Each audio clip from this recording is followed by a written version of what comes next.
نحمدہ ونصلی علی رسولہ الکریم اما بعد فاعوذ باللہ من الشیطان الرجیم بسم اللہ الرحمن الرحیم فصل لربک وانحر صدق اللہ العظیم۔ پورے عالم اسلام میں دو عظیم عبادات کی تیاری جاری ہے، ایک کا نام بیت اللہ کا حج ہے اور دوسرا قربانی کا عمل ہے۔ قربانی کے فضائل کے متعلق چند معروضات آپ کے گوش گزار کرنا مقصود ہے تاکہ جس آدمی نے وسعت اور طاقت کے باوجود ابھی تک قربانی کا ارادہ نہیں کیا تاکہ وہ بھی ان فضائل کو سن کر قربانی والے عظیم عمل سے محروم نہ رہ جائے۔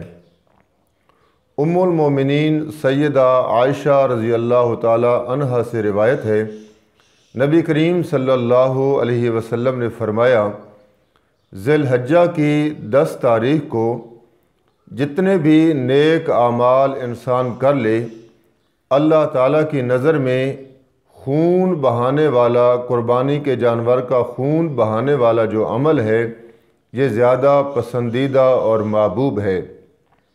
مزید نبی کریم صلی اللہ علیہ وسلم نے فرمایا کہ قربانی کے جانور کے بال، اس کے سینگ اور اس کے کھر بھی قیامت کے دن اس آدمی کے لیے پیش کی جائیں گے، یعنی یہ چیزیں بھی اس کے اجر و ثواب کا باعث بنے گی۔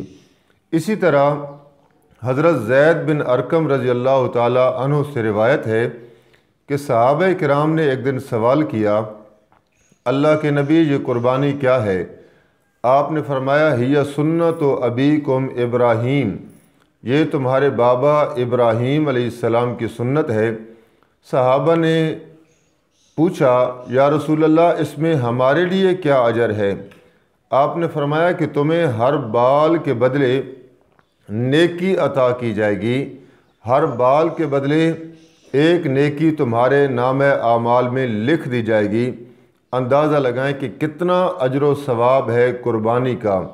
اور پیارے پیغمبر نے فرمایا کہ انسان قربانی کرنے والا جب قربانی کرتا ہے، جتنے دنیا میں نیک اعمال ہیں ان کی قبولیت میں وقت لگتا ہے، لیکن قربانی والا عمل اللہ تعالیٰ اس کو اتنا پسند فرماتے ہیں کہ ابھی زمین پر خون کا قطرہ نہیں گرتا، اللہ تعالیٰ اس عمل کو شرف قبولیت عطا کر دیتے ہیں۔ یہ بھی اس کی فضیلت پر بہت بڑی دلیل ہے کہ اللہ تعالیٰ اس عمل کو کتنا محبوب اور پسند کرتے ہیں۔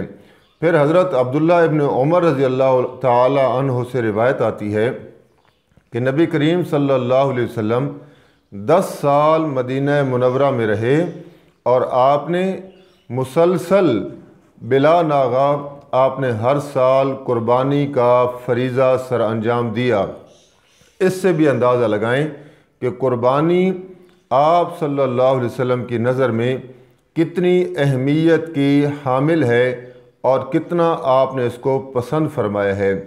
اور اسی طرح نبی کریم صلی اللہ علیہ وسلم نے یہ بھی بیان فرمایا کہ جو شخص وسعت اور طاقت رکھنے کے باوجود قربانی نہیں کرتا ہے، قربانی سے اعراض کر جاتا ہے، سستی کر لیتا ہے اور قربانی نہیں کرتا ہے، اسے چاہیے کہ وہ ہماری عیدگاہ میں حاضری نہ دے۔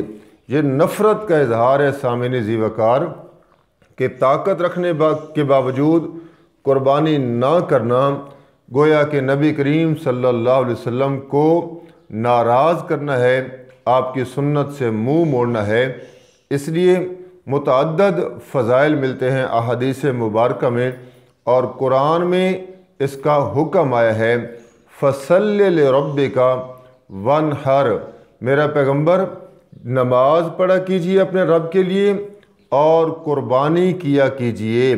قربانی کا وجوب ہونا ثابت ہے، واجب ہے قربانی، کس پر کتنی ہے اس پر انشاءاللہ پھر بات کریں گے۔ وَمَا عَلَيْنَا إِلَّا الْبَلَاغُ۔